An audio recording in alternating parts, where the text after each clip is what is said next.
first 2K ever dropped. Now, I gotta be 100, man. This game was the shit when it came out. I know like I said, man, I'm a basketball gamer. So I played multiple basketball games. I wasn't on no fanboy shit like you guys are in 2024. That wasn't me. I participated and played both basketball games, or not both, because it was still multiple games, man.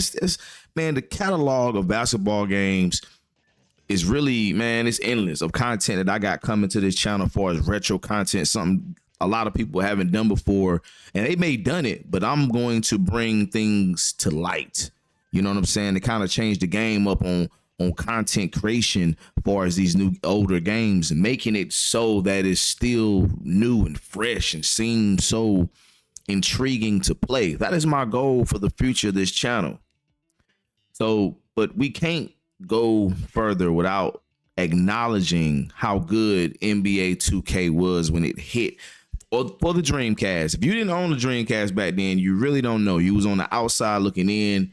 You really, truly don't know how good this thing hits, because it hit hard when it came out. It was the only game on Sega Dreamcast, which that was NBA Live's fault. They didn't want to make a deal with Sega Sports at that time. I mean, the story could be a little bit different, I guess, but any way you look at it, they wasn't on the team of making a Sega Dreamcast NBA Live. And to me, that hurt them, because that allowed NBA 2K to come in and dominate on the Sega Dreamcast and get their title introduced into the basketball world. That's something that it hurt NBA Live. You don't allow the competition to breathe at all. They allow the competition to breathe. They gave 2K hope. They gave them hope. And when you do that, there's consequences. There's consequences and repercussions when you do that. You know what I'm saying? There's consequences and repercussions when you do those type of things. And they pay for it. Because if NBA Live was on the Dreamcast, everybody would have bought NBA Live first. No fucking brainer. Nobody wasn't going to try 2K. No matter how good it looked, no one would have gave 2K that shot. But people being basketball gamers, and back then there was no such thing as being a fucking fanboy. Now you gonna buy the game with not even worrying about feeling like you like a fanboy or anything like that, because you want to try the latest basketball game. And then that was just a no-brainer. It was a few games that didn't never cross over to the Sega Dreamcast platform, which I felt like that was crazy. 2K, when it dropped, it allowed the graphics to be shown at a different rate that no other game has been shown. Like, NBA Live graphics was not like these graphics. If you agree with that and or disagree with that, let me know in the comment section why. Though these 2K graphics killed NBA Live back in the day. It crushed them. And it was all NBA Live's fault, because EA Sports' fault, because they ran from competition like they do every single time, and they did not put this game. And it was super important for them to do that. But they did not do that. So it was kind of like a self-destruction, the beginning of it. You know what I'm saying? Because they lost so much money. I mean, if anybody can go and look at the sales of 2K back then, you know, I definitely seek and I check it out, but I doubt it's going to be present or whatever. But if the sales, the numbers don't lie. The numbers not going to lie, bro. So when you look at those numbers, half of those sales could have been NBA Lives, because people would have bought that over 2K. Like, people would have bought it over 2K, no doubt in my mind.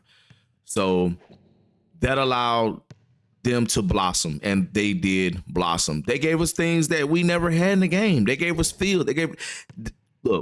This game was so realistic back then. It was like, yo, we got like.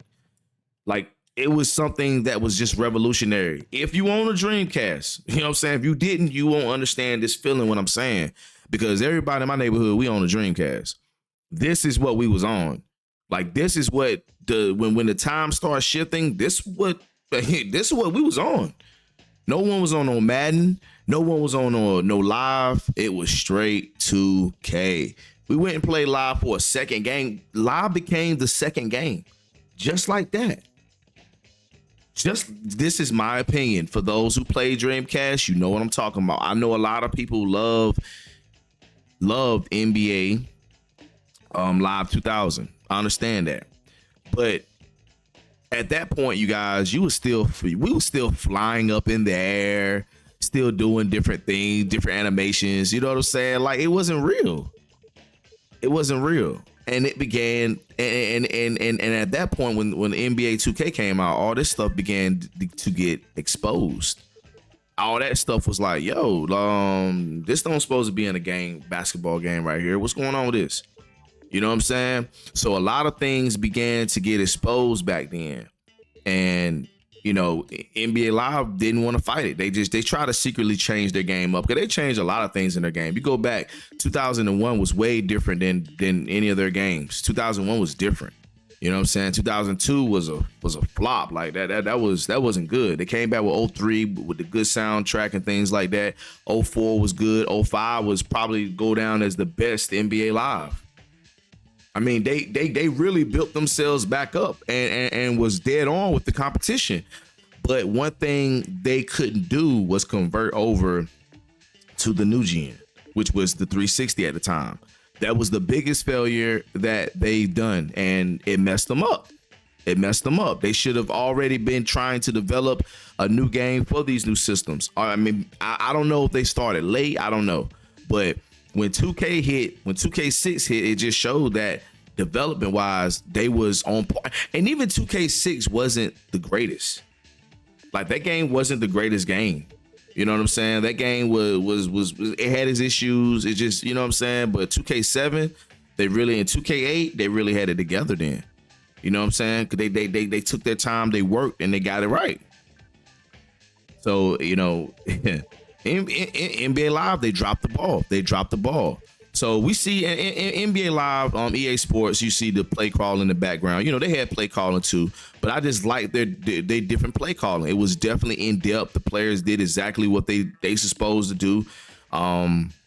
This was just something revolutionary that we haven't seen before. That's what you want. That's what you want in the game. That's what we expected as gamers back then. This game really didn't have, you know, too much. I like the fantasy draft. See, I don't know if 2000 had fantasy draft or not. I don't know. I know a couple NBA Lives. I don't think they had the fantasy draft where you can draft players and change the different teams up. So I could be ultimately wrong about this. You know what I'm saying? I could be wrong. You know what I mean? But you know, it is what it is. Matter of fact, we'll see right quick. Let's go check out right quick. All right, yo, we on Live 2000. Let's check it out. Let's see if they had the whole fantasy thing when it came down to the season. I hope they did. I think they did. Did they? Am I looking at it? Or I'm overlooking it. Import created rosters. Nah, they did not have a draft. Unless I'm just want to make sure I'm doing this league size. So you can have 20 teams. So I like that too. I don't know if you could do that on 2K. With the 20 teams. But I don't see any type of fantasy draft in this right here. So that could be a small thing to some 2K gamers or whatever, but that was, I mean, the NBA Live gamers, but to me, that was big. That's something that I like to do because it gives me a different, it gives me a roster shakeup. You know what I'm saying? And I can see team players on different teams that I haven't seen them, and I don't have to go through this draft of rebuilding or anything like that. So I like that. I think that is a dope feature for its time being in the game. So we can honestly say that NBA 2K had fantasy drafts in their game before NBA Live. So who took that feature from? You know what I'm saying? Because everybody want to talk about how NBA Live get things stolen from them from 2K, but who stole that little small feature? You know what I'm saying? I can continue to guys to that things that I've seen NBA Live start doing. 2K already started this shit. You know what I'm saying? But this is from the roots of gaming. If you wasn't a gamer back then, you didn't see this thing. You didn't see none of this. But you know what I'm saying? It was things that you guys didn't see, you guys didn't understand back then. But that's a small feature that EA Sports stole from 2K. You know what I'm saying? So it's a business, man. And it's no such thing as who stole from who. It's just who could take it and do it better. You know what I'm saying? It's just that is it. I mean, trust me, if one developer would have came up with something, another one came up with the same shit. You know what I'm saying? So that's just how it was back then. So we still got the season mode, still got exhibition, practice. You know, this game wasn't, you know, it didn't consist of a lot of modes. You know what I'm saying? As you can see that it won't. It was what you call kind of bare bones a little bit. And that's fine. That's cool. I mean, you know, I'm be honest. That's fine. You know what I'm saying? They didn't, because they were so focused on gameplay back then. You know what I'm saying? Coming out and trying to make a great game with full of detail wasn't. You know what I'm saying? I feel like they done enough in the graphics department. I feel like they done enough with even presentation. You know what I'm saying? Let's watch this presentation right here. Along with Rod West, getting ready for the NBA on your Sega Sports Network. Just time for tip-off, but before that, let's introduce the players. And now, ladies and gentlemen, could I please draw your attention courtside for the starting lineups? At guard, Eric, I mean, just look at the graphics, though. At the other guard, you know what I'm saying? Look at these graphics from these dudes, man. At the forward position, we can't deny these graphics. At the other forward position, Theo Ratliff. At center, Matt Geiger. Head coach of the Philadelphia 76ers, Larry Brown.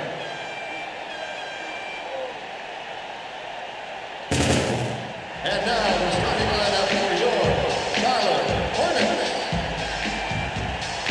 At the guard position, In his first year, out of UCLA, standing 6'2". Baron Davis. Yo, now that looked nothing like Baron Davis. At the other guard position, In his second And that looked like Eddie Jones, though. That was Eddie Jones for sure. That was Eddie Jones right there. You know what I'm saying? They definitely done a decent job with Eddie Jones.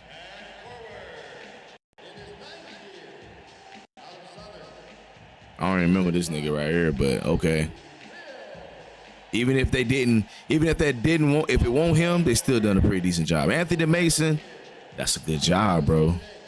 Yo, that is not bad for the year 2000, bro. Now I can pull up graphic comparisons from Live 2000 easily right now. You know what I'm saying? And that's videos later down the road. Though I said so much content, it's so much comparisons, yo. It's so much things we got to talk about back then, because people don't understand how NBA 2K took over. They really don't understand this part. And it's simple. It's simple. They provided a better basketball game. Simple. The gaming experience was just totally different. So, I mean, you know, that's just the way it was back then, man. This was just, they provided a smoother gameplay. Look at how the guys are moving. It was just better options in the game. You know, live was fun. Don't get it wrong. But 2K just done things back then differently. And they made the game where, you know, we stopped looking at the game for as an arcade type game. Like it really became serious instead of fun. You know what I'm saying? And that's okay. And no, I'm not saying that NBA Live didn't get serious. You know what I'm saying? But you know what I mean? When you playing a realer game, it just changes the whole mindset of how you taking that game, because you're actually doing some dunks. You actually doing moves that these players was actually doing. NBA Live didn't have that in their game at the time. They really didn't have, you know, like the signature IQs and things of that nature in their game, man. They really didn't have that.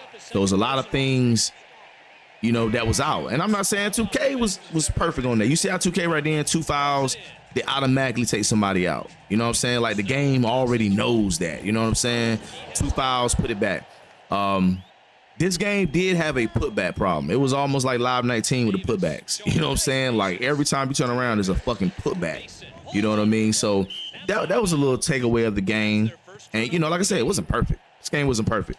But it definitely had a great foundation to build off of, man. And as a gamer back then, I was just super excited.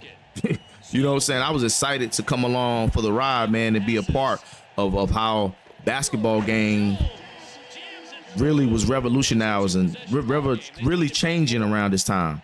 Things was changing, man. Things was changing. It was becoming, like, hey, either you're gonna fit in or you're gonna, you know what I'm saying?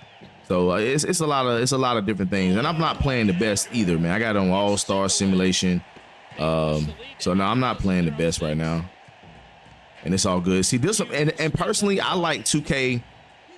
I like 2K 2 better. The moves was different. The crossovers was more effective. I like this game. I like that game better. Blocks wise, I like the blocks up here. You know what I'm saying? The blocks was pretty good, pretty decent for its time up here. I like that. You can actually play some defense. So I would have to go through all of them to actually see which game was like the best between 2K and through 2K1, 2 and 2. Yeah, 2K2. It's how funny to say that. 2K1 and 2K2.